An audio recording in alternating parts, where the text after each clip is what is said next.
It's Tuesday on Daily Delivery. I am Michael Rand. Glad to be back for another day. Hope everybody out there is doing well.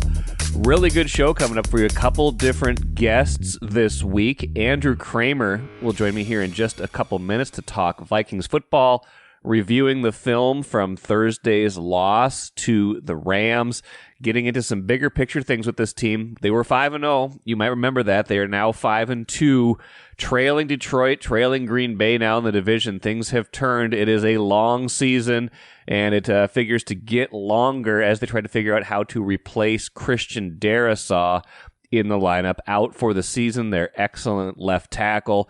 Andrew and I will get into all sorts of stuff. The defense, how the offensive line can function. Jordan Addison, a big topic of discussion with us and in Vikings Media Access on Monday as well. So Andrew and I will get into that here in just a minute.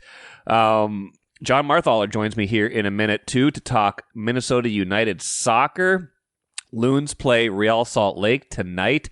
First game of a best-of-3 MLS playoff series. Loons in good shape. They're the 6th seed. Real Salt Lake's the 3 seed, but a lot of people like Minnesota in this series, even as the lower seed, even as they get the one home game on Saturday out of the 3 if necessary. A lot of reasons to like them right now. A lot of reasons to like the way they're playing. John and I will get into that here in just a minute. We'll get a mention of the World Series at the end of the show as well. First, though, what did I miss? It was a quiet night in live sports Monday, especially locally, but Tuesday will not be a quiet night. Marc-Andre Fleury playing for the Wild, gets to face his former team, the Penguins, one more time. I have confessed on this show to being bored a little bit with the Marc-Andre Fleury retirement tour that never seems to end. However, I think he's a tremendous guy. I think he's had a tremendous career, so wishing him the best as the Wild play the Penguins tonight as he gets another kind of victory lap on an amazing career, and see if the Wild can, regain the early season mojo they have had. Got derailed a little bit the other day in a tough loss, gave up a bunch of goals the other day, but can Marc-Andre Fleury have a big game for them tonight as he visits his old team, the team he won all those Stanley Cups with? More to the point, Timberwolves and Dallas tonight, revisiting the Western Conference Finals of a year ago, the controversy of a year ago.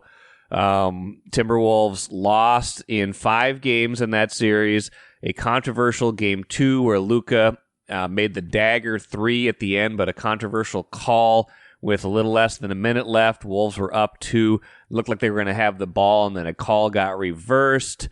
Went back to Dallas. The rest is history. That kind of call would not be made this year, by the way.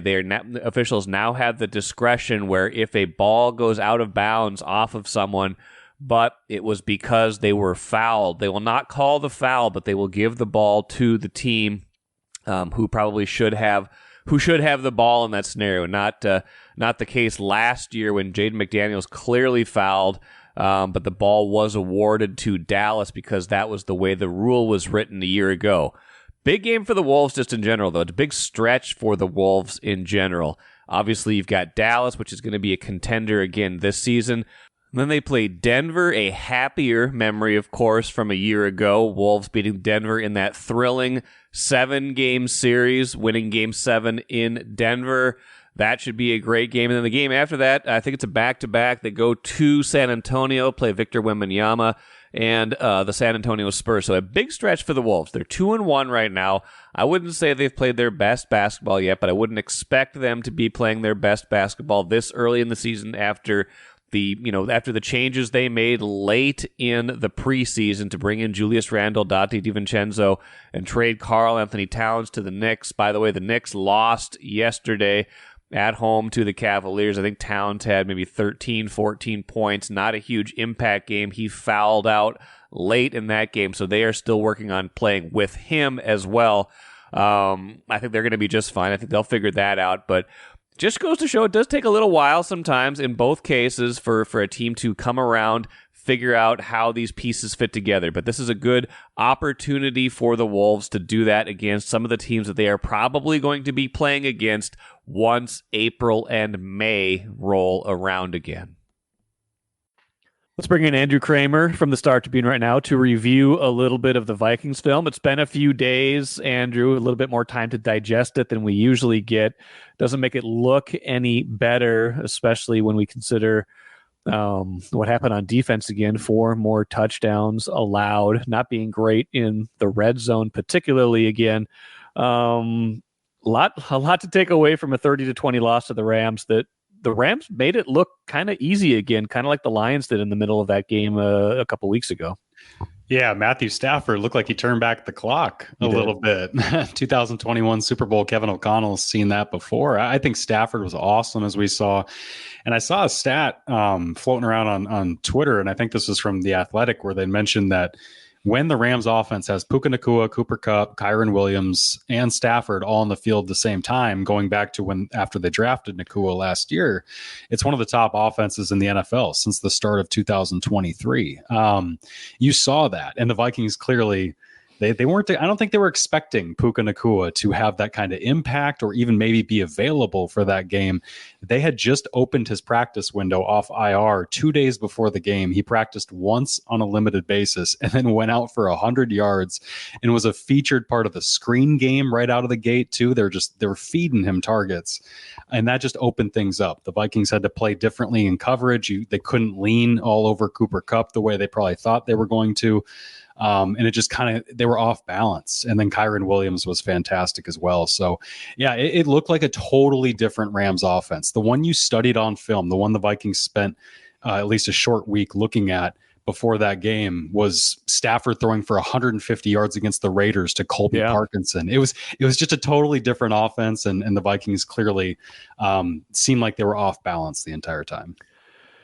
Coming off that Rams game, there was some intrigue going into it. I had Ben Gessling, our colleague, on late last week to kind of like talk through the rumors that the Vikings wanted to trade for Stafford. It was kind of ridiculous. Ben was able to bat that down pretty easily, but it did bring up a larger discussion of the trade deadline, which brings me to my 3 hot takeaways before we get too deep into the film.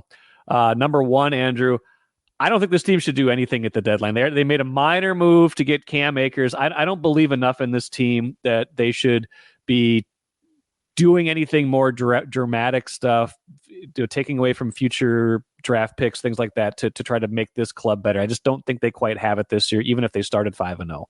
Yeah, and as we all talk about so much, they don't have the draft resources. They've got 1 first-round pick, 2 fifth-round picks. Maybe they'll get a comp pick or 2 coming up here in the middle rounds. But yeah, Mike, they just don't have the resources to go out and shell for help right now mid-season, and nor does this team look like it's just a piece or 2 away. You just lost Christian Darrisaw to a torn ACL, MCL for the season.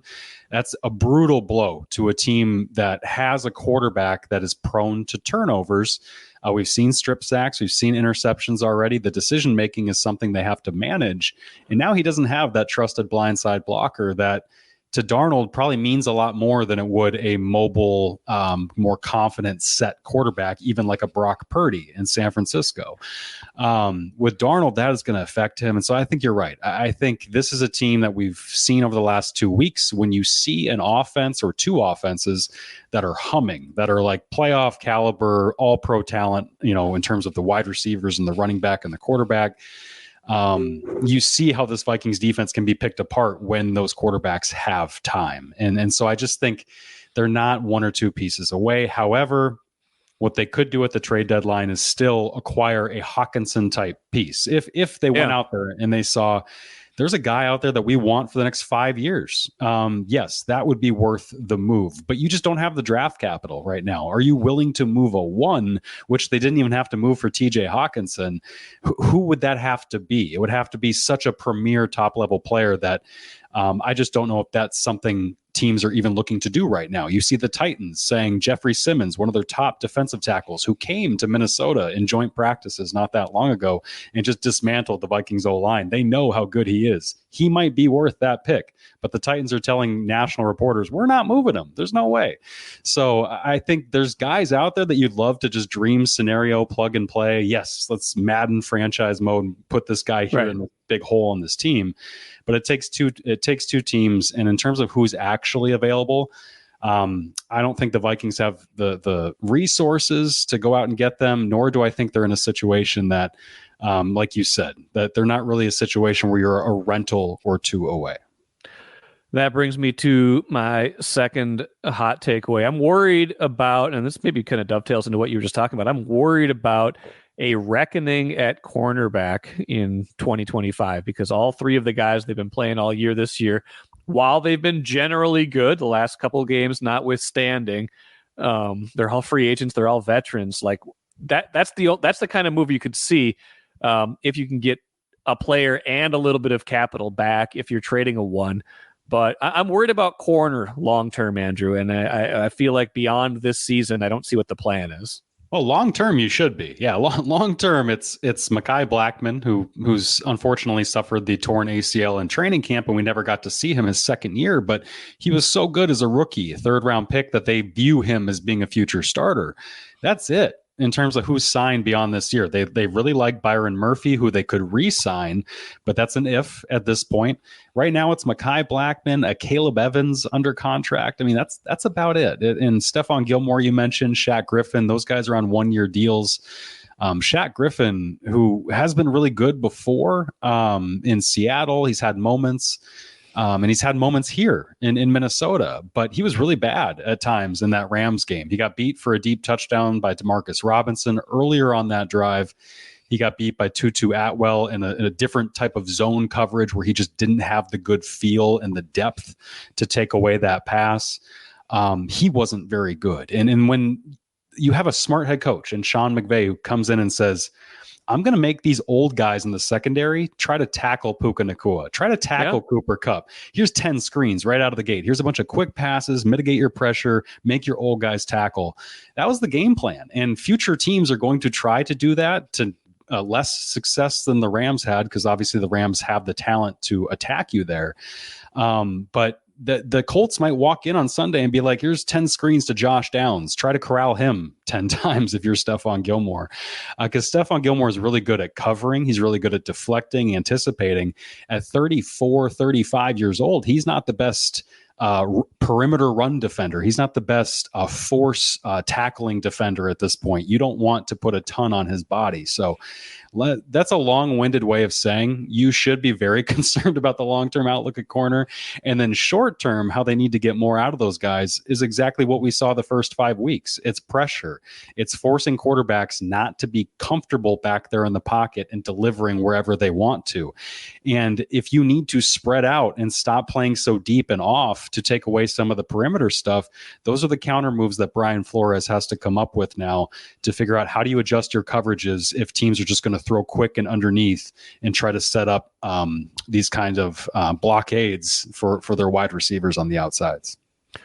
Final one, Andrew. I got not a battle on Twitter the other day. I don't really get into Twitter battles. I try to maintain a level head, but I tweeted that Jordan Addison's been awful this season. I got half people saying yes, I agree. I got half people saying no, Sam Darnold's just not getting him the ball. What is that? So that's my take. What's your take on Jordan Addison, whose numbers this year? I think he's got 14 catches in 4.5 games, 23 targets. Doesn't seem like he's been a factor to me. It seems like he's regressed to a little bit this year, at least production wise. What's your take on his second season? Yeah, we've definitely seen a regression production wise from him. And I think what you haven't seen is the total progression in the second season to being a guy who you can trust to not make a ton of mistakes. And when you see him make those 2 penalties, procedural stuff against the Lions, those are the kind of mistakes where, yes, it's rare for him. That doesn't usually happen to him. But in critical moments, division opponent in his second year, you don't expect that to happen twice. And he just kind of had the head not being in the game, lack of focus. issues there. As a wide receiver, he is still very good. This guy is still absolutely the first round pick who caught 10 touchdowns last year. He's a deep threat. He has an incredible ability to track the ball. He's good in contested catch situations. He is not the most physical. He's slight. He can get bullied around. And you also saw a bad moment in that Lions game where 3rd and 4, they need a first down to run the clock out. And Addison just kind of gets boxed in by Amik Robertson, a very physical Lions corner, who's not the greatest corner, but he tried to get his hands on Addison and did. And Addison couldn't get out of the way of Justin Jefferson, of that target to Justin Jefferson that was overthrown there. And Sam's never said it. Coaches have only alluded to it. Kevin O'Connell alluded that Addison was in the way of that pass. So there's weaknesses you're seeing, and the lack of focus compounding how bad he's looking. I also think Sam Darnold doesn't trust him a ton to just, like Justin Jefferson style, fire contested passes into his windows, much like Kirk Cousins seemingly trusted right out of the gate. Kirk Cousins, again, I'm not saying he's better physically than Sam Darnold. He's not, but he is very comfortable and confident in what he can do and what he can get out of wide receivers. And you saw him immediately pick that up with Jordan Addison, that first training camp. I didn't see that this training camp. I haven't seen that this year with Sam Darnold. I haven't seen that confidence. The only time we're seeing Addison catch passes from Sam Darnold seem to be these out routes along the sideline where there's just enough window to get the ball in there, and it's not really contested at all. You haven't seen it over the middle. You haven't seen it in spots where you think Addison can catch and run. And those are the times where Addison can really shine as a player, where his skills can really transcend. And so I think part of it's the quarterback. I think part of it is the wide receiver losing focus when he's not in the game. So you're just seeing this all kind of lead to lack of production for Jordan. However, I would pause to say he's been awful. I think this is part of you mentioned this before we started recording, but this is not a high volume passing offense like it used to be. So the targets are going to be down for everybody, and including for him, based on what we're used to seeing, at least when Justin Jefferson wasn't playing last year. Addison was easily wide receiver 1. Yeah. So I wouldn't say he's been awful. I just think that all the circumstances combined lead you to wanting more from him. Good points, Andrew. A couple more things. The film will show you a defense that, again, got beat. A lot of it is like that short, intermediate stuff over the middle. It's the stuff I was worried that Aaron Rodgers was going to be able to do to them a few weeks ago in London. They're just not going the same way. They're not on the same page there. Obviously, they just lost to New England. So their whole season's a mess. But if you look at Detroit and you look at the Rams, two teams that were just content to methodically move the ball down the field on them, that kind of seems like the blueprint, and they're going to have to counteract that in some way. Yeah, and the Rams, I mean, I know the Lions got some big shots off on the Vikings too, but the Rams took it a step further and said, well, we're going to try and throw deep on you as well. And I thought if you can get protection against this Vikings defense and diagnose the coverages that they do such a good job of disguising, that is the way to beat them. I had no idea this Rams offense could block the Vikings the way that they did. I don't know if it was tired legs from the Vikings pass rushers who played a lot. Jonathan Grenard, Van Ginkel, these guys are playing like 90% of the snaps. That's not how we started the season. The Vikings. I was told there was a lot of depth. What happened to the depth? I think once things got tight and you start playing some close games against good opponents, the coaching staff tightened up those rotations quite a bit.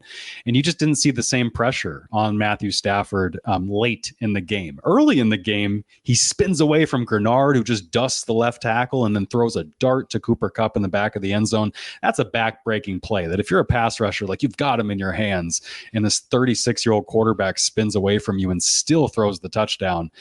Grenard was heated about that after the game, but I think the lack of pass rush was huge. Stafford was pressured 3 or 4 times, including that one play. The whole game, yeah. 0 sacks for the first time for the Vikings defense in a game this year. That's a losing formula. And the fact that they couldn't pressure the guy and throwing quickly was a big part of it. But this is a pressure defense. You can talk to coaches, you can talk to players. They aren't trying to hide what they do well. They pressure the quarterback by both beating you one-on-one and disguising how they're going to beat you and confusing that quarterback. So they couldn't do any of that. McVay knew what was coming. Stafford knew what was coming, and they blocked it. The individual players who I slept on, I thought these guys were pretty bad up front in front of Stafford, whether it was the running backs and tight ends and pass protection or that patchwork Rams offensive line. They did a really good job. And I think you see that when guys play their best games against the Vikings aren't necessarily all pro level talent across the board. Harrison Phillips is a nice player. Andrew Van Ginkel is a nice player. Grenard is their best pass rusher, bar none. He's the only guy worthy of that kind of Pro Bowl, all pro talent up front. So if they're not beating you with scheme and you're not playing over your head as an above average player like a Harrison Phillips or a Patrick Jones, the Vikings can get beat and blocked up front. And that's what we saw. Final thing, the Vikings only put up 20 points. The first 14 came easy. The rest of it was a struggle. You had the face mask at the end that denied them a chance to maybe get more and potentially tie the game. It would have been a big ask to go another 80 yards in a minute and 20 or whatever it would have been to if they would have gotten that call. But why has it been such a struggle? I think Darnold had a pretty good game. The numbers said he had a good game, both QBR and his passer rating. He played played mistake-free football. Why was it such a struggle for them, and what does that tell us, especially now that Darrisaw is hurt? Yeah, the Vikings were running the ball very well to start that game. That game looked like Kevin O'Connell was still a Rams coach because it was run, play action pass, run, play action pass. And that's how they marched down the field for 2 touchdowns to go 14-14 to start that game. And then the Rams stopped the run. The Rams started run blitzing. They started being more aggressive downhill on early downs. They kind of tried to focus that on taking away that because that was really what was opening up the Vikings passing game. And when you make Darnold a drop back quarterback, it's really not where he should be at this point of his career. Even with all this talent, he's just not the kind of progression read consistent QB who's going to make those great decisions every single time. He might do it 9 times out of 10 on a 10-play drive. That one play might be a third down. That's a backbreaker that ruins your hope on that drive. So I think McVay and the Rams defense, which again, I also slept on. I thought this Rams defense was bad, but Jared Verse, the rookie edge rusher, he's good, who they took after the Vikings took Dallas Turner, was pretty good in that game. He was giving Christian Darrisaw some issues and then obviously gave David Quessenberry more problems in the second half. So the Darrisaw injury was huge in terms of all of it, the pass and the run, but the Rams' collective focus on taking away Aaron Jones, I think that is kind of what short-circuited them a little bit with their game plan, because the Vikings went into this game seemingly saying, we're going to run, and open everything else up after that. And rightfully so. The Rams' defense outside of that game has been awful at stopping the run. Just awful. They rank 30th coming into the game. They're bad, both volume and efficiency stats. So the Vikings should have thought, yeah, we can move the ball here. And they just weren't able to. And then without Darrisaw, I think that affected them as well on both the run and the pass and figuring out, we can't give Ed Ingram as much help on the right side because now we got to give the double team over here to David Quessenberry on the left side. And then that caused issues on the right side. So they've got a lot to figure out, both protection wise. And then how do you make this offense predicated on, if you can't trust the run game, how can it be about the quick passing game? How can it be about getting the ball out of Sam Darnold's hands, easy reads? Because this offense wants, and O'Connell, they want to push the ball downfield. They want to drop back. They want to be explosive. Well, can you counter if, especially, you aren't going to have the protection to do that? That's going to be fascinating to see moving forward. Yeah, it is. Also, I feel like the only time I hear Dallas Turner's name is when they're calling a special teams penalty or something. I haven't feel like I've heard much of him lately. Yeah, it's been quiet for him. And a lot of guys, it's tough as an outsider, as somebody who's around the team so much, but still an outsider, to know how much you should be worried about him, because a lot of teammates, a lot of players on this defenders will say that this is not a good system for rookies. This is not a good setup for a newcomer in the NFL to come in and make a big difference, because you need to know a lot mentally, which is why look at the free agent class. Everybody they brought in, short-term deals, old guys. I mean, Jihad Ward, Van Ginkel, Cashman is that sweet middle spot where you're going to get him for a few years in his athletic prime. But they wanted to bring in veteran guys who knew what to do, who knew how to check. They might have 2, 3, 4 different calls on a defensive huddle, and then they're going to check based on the formation what to get into. And I think Kevin O'Connell said the quiet part out loud when he was asked, I think last week, about Turner. And he said, this is an adjustment-based system that not everybody can handle. That wasn't verbatim, but go back and look up the quote. That was the gist of what he was saying. And I think that's just it with Turner. I think it's mental. And when you watch him on the field and the limited defensive snaps he's getting, it looks like he's thinking. It doesn't look like he's playing as fast as he's capable of. And when a guy's not getting everything out of his amazing athletic talent, there's no sense in putting him on the field if you're not going to adjust your coaching. And it might be fair to criticize the coaching and saying, look, if you're not getting pass rush, simplify that guy's job to allow him to go get the job done for you. And I think Flores would agree with that as well. Well, they finally get to go against the young quarterback again, and that generally bodes well for the Flores defense if they go against Richardson on Sunday. A game weirdly flexed to Sunday night. I don't know if that's the matchup that America is clamoring to see. Yeah, but it'll be Vikings-Colts on Sunday night. A chance for them to get back into the good graces again, maybe not go down 33-0 and have to scramble to win as they did in 2022. But a lot of issues right now, kind of a game they need to kind of, right their own season and kind of restore some public confidence, even as the schedule eases up here for a while. Yeah, and the Colts aren't pushovers as much as their quarterback issue. Anthony Richardson's amazing in many ways, but being a quarterback's not one of them right now. He is not good at passing the ball. He's completing like 44% of his passes this year. He's not accurate. And then you've also got Colts fans who are doing their best to put high or low light clips together of all the times his receivers are dropping the ball on him. So apparently not only is he not doing well himself, he's not getting a lot of help, but Jonathan Taylor's amazing. The read option they can run with Anthony Richardson it could beat you if they do that 40 times in a game. They won't, because Shane Steichen, the head coach, wants to develop Richardson as a passer, but that's at the cost of doing what's most effective for their offense. So if they ask Richardson to throw the ball a ton, I like the Vikings' chances. They're just going to have to play a lot better than they've been playing. They're going to need to hope TJ Hawkinson hits the ground running as a difference maker and a nice security blanket for Sam Darnold. They also need to hope Blake Cashman comes back fully healthy and is ready to chase down Jonathan Taylor that entire game. Good stuff, Andrew. Appreciate it. We'll talk again next week. Sounds good, Mike. Thanks. Postscript to that conversation with Andrew, Jordan Addison was talking to members of the media in the locker room on Monday, was asked about his Instagram post from a few days ago where he put free 3 on it. People started to think, what does that mean? Is he unhappy? Does he want to be traded? What's going on? He explains that that's something he's been putting on his posts for a long time. No, he's not unhappy.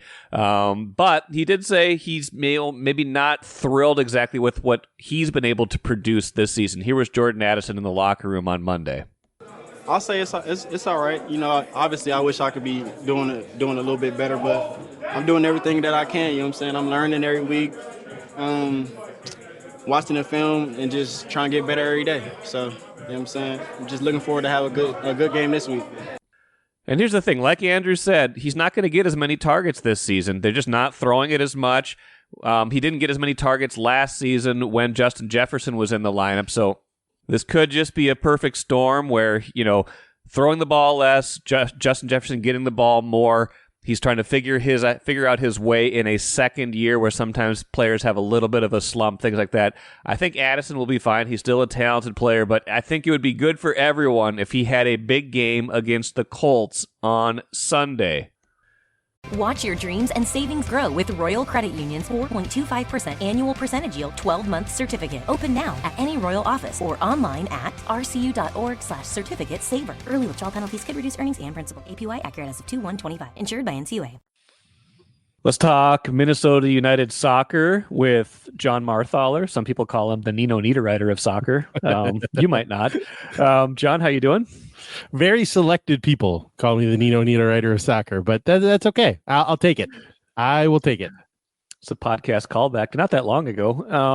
The Loons play tonight, Tuesday night, in the MLS playoffs, opening in Real Salt Lake, and then they will have a home match Saturday. Then, if necessary, the best of three will go back to Salt Lake. You have written a couple things already. One of them being basically an analysis of how did we even get here? Like this season was kind of fraught at a lot of points, but it ended in a spot where, you know, they ended on an upswing and didn't even have to be in the kind of wild card play-in situation. Got a bona fide playoff spot and have a bona fide chance of winning this series. Yeah, I think if you look at the overall standings, I think they finished 10th or 11th this year, and they had sort of a middle of the season swoon where they lost 3 guys to Copa America, and Teemu Pukki, who was at that point one of their 2 established strikers, got hurt. And so they had that 8-game stretch, which is a quarter of the season, but an 8-game stretch where they got 2 points in 8 games. And that's about as bad as you can play over an 8-game stretch. Yeah. But before that stretch, they were 5th in the league in points per game.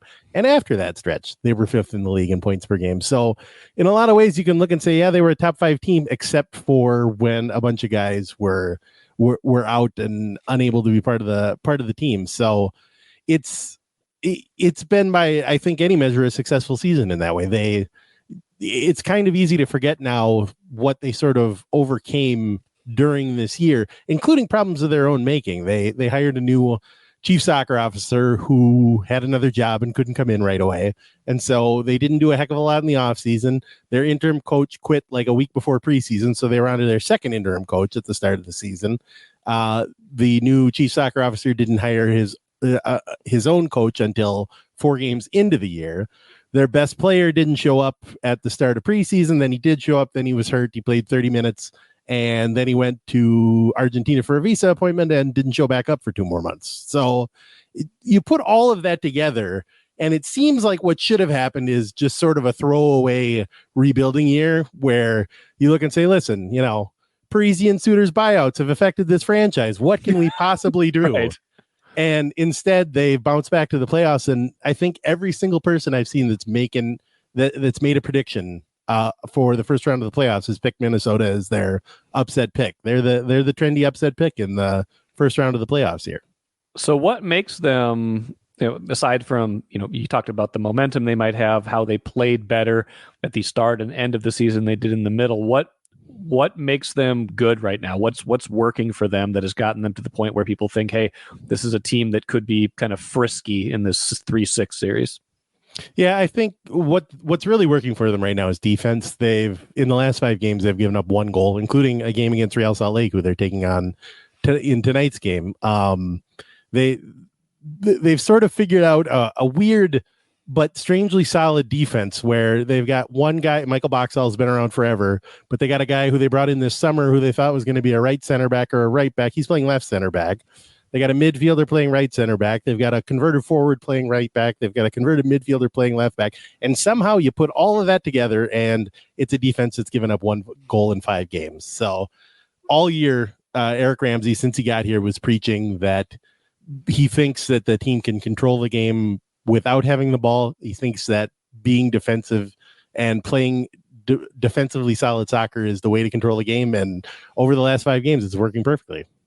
That would seem to be a good formula in the playoffs. You can correct me if I'm wrong. Mm-hmm. In the postseason in soccer, any sport, really, like playing good defense when things might not be clicking, when things get a little tense, that's a nice thing to fall back on. That said, soccer also has a strange kind of equalizer. Hockey goes away from the penalty shootout in the postseason. You don't have a NFL game decided by which quarterback can throw it the furthest, but soccer still does penalty shots. You say that, but what about Washington and Chicago? That's true. That's right. Jaden Daniels threw the ball the furthest, and threw the ball the furthest. Helped that a Bears player was distracted and then got into the play just in time to tip it very easily to. I don't think Eric Ramsey knows a lot about football, but I do think he's smart enough not to give the ball to an offensive lineman at the goal line with the game on the line. That too. The Bears still should have won that game, but yes. But long way of saying penalty kicks are still a thing in the playoffs here in soccer. You don't even go to an overtime. It's just straight to PKs after 90 minutes if they're tied. And these two teams tend to tie a lot, do they not? Yeah, they've played 4 times in 2023 and 2024. They tied all of them. The two teams have played 8 times all time in Utah, and 6 of those have been draws. So this is a draw happy series for sure. I think I don't know what the overall numbers. I think it's like 9 draws and 15 games or something like that. But these two, let's say they've been tightly matched over the past. And Minnesota was just in Real Salt Lake 4 weeks ago, and it was a 0-0 draw. Very contentious game. There was an incident at the end where one of Real Salt Lake's defenders, who's suspended for this game, spit on Michael Boxall, which caused a kerfuffle. And honestly, the funny thing was talking to goalkeeper Dane St. Clair last week. He didn't say it, but what he really sounded like he meant was, listen, I didn't know that the guy spit on him because he was 90 yards away from me. But if I had known, I absolutely would have gone down there and got sent off. So he didn't say that. But it he didn't like say that, sort but of that was implied. You read between the lines sometimes. You look at this matchup and it feels like there's going to be maybe more red cards than goals, maybe 3 penalty shootouts. Of course, now that I say that, this is MLS, and now every game will be 5-3, 6-4. There'll be a 7-2 in there. It'll be like 1970s college hockey. I don't think we're going to go 2-game total goal. I don't think we're going to do that. No, Dane St. Clair, 2-game total goals. Dane St. Clair would figure to be a prominent player in this series then if it does, regardless, but especially if it goes to PKs. And that seems to favor Minnesota because he's been pretty good in those situations, has he not? Yeah, if you look at the numbers overall in terms of just MLS games, he is... In terms of stopping penalty kicks, if you look at guys who've faced 5, I think is what I looked up, but he's the best keeper in league history in terms of keeping penalties out. I think he's faced in MLS play. I think he's faced 11 and he's kept 6 of them out, 2 misses and 4 saves. That's or something like that, which is a great. It's a great percentage. He's been in 3 penalty shootouts for Minnesota and won 2 of them. The only one he lost, in fact, was the last time the Loons were in the playoffs, 2022. They lost a shootout down in Dallas. But whatever you say about this best of 3 first round series thing, the one nice thing is that both teams get to host a playoff game. In Minnesota, they hosted a home playoff game in 2020, but of course it didn't count. So they really haven't hosted an actual playoff game in Allianz Field since 2019. So for Minnesota's fans, I think this will be it'll be a nice chance to actually be able to see their team in the playoffs. And Eric Ramsey was saying at training today that what he's been trying to stress to the team is, listen, if we win this first game, we can clinch the series at home. We don't have to go back to Real Salt Lake. So trying to get that home field advantage is on the top of their minds for sure. So if the Loons are going to win, what's going to get it done in this series? Aside from, there's going to be breaks, there's going to be little things that happen, but what do you think the series comes down to? Well, I think Minnesota, if you look, I think they have the best road record of any team in the Western Conference. And really that, I think, comes down to sort of the classic MLS road game model, which is be defensively solid, get a goal or 2 on the counterattack, get a goal from a set piece, something like that. So if they're going to win, I think it's going to be a win that has a clean sheet that goes with it. If they can keep Real Salt Lake off the board, whether they go to penalty kicks or not, I think they're going to feel good about that. I think they'll feel less good about trying to win a 4-3 shootout. Does that mean we should be bracing ourselves for a dreadfully boring series? It doesn't feel like their preferred style would lend itself to a lot of free-flowing, beautiful game kind of soccer. I don't know that you're going to confuse either of these teams with 1990s Brazil or anything like that in this series. But at the same time, I'm not going to say it's like a pitcher's duel in baseball, but it is like it could be like a beanball war in baseball where you're thinking, well, what is about to happen in this game? Okay. There's a simmering kettle there that these teams have. I think by the end of the series will probably earn the cliche of saying, well, these two teams don't like each other. So do you think the Loons are going to win? I know you have to be somewhat impartial, but do you think they're going to win? You have to be somewhat impartial. I mean, you said a lot of people are picking them. Would you pick them? Yeah, I think it's certainly a case where Minnesota's the hot team and Real Salt Lake is not. But I do think that the most likely thing is that the series comes down to 2 or 3 penalty shootouts.